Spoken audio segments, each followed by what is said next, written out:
The peace of our Lord Jesus Christ be with you, my dear friends.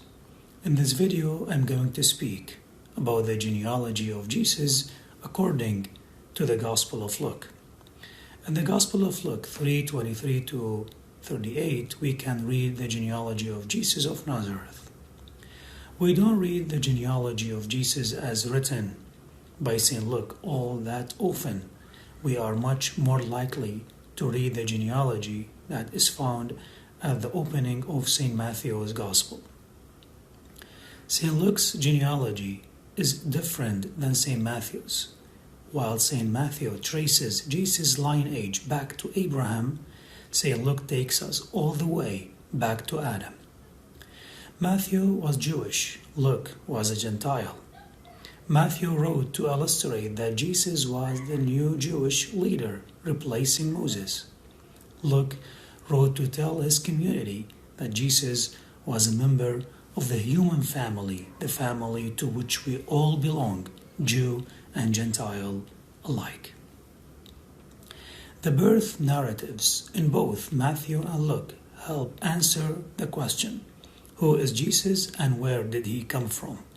One of the ways each book does this is by recounting Jesus' genealogy.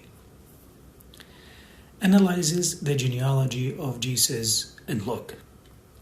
The genealogy of Jesus is not part of the infancy narrative, but comes just after his baptism and before his temptation in the wilderness.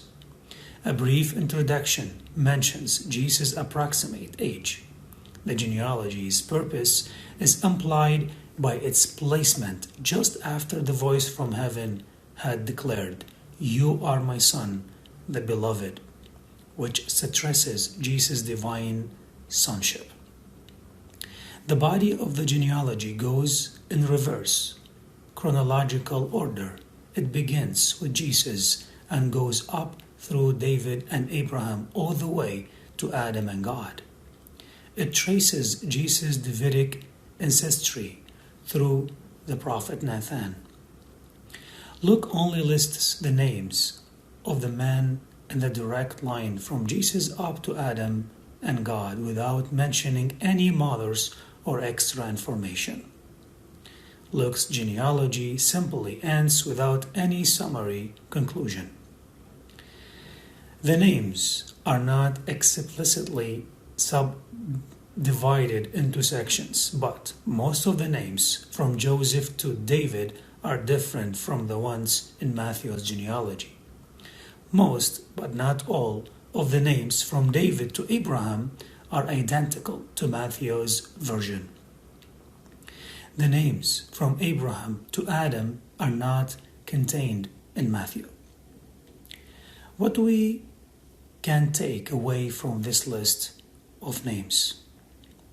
First of all, this genealogy, like all biblical genealogies, tells us that our faith is rooted in history. Our religion and our faith are not the product of an overactive imagination. God acts through history. Secondly, because Luke takes care to root Jesus through Nathan, the son of David, this genealogy tells us that Jesus is descended from kings. Jesus is a king both theologically as well as biologically. Finally, this genealogy, as tracing Jesus back to Adam, tells us that salvation is for all people. That's important. No one is excluded. That alone should tell us how to relate to one another.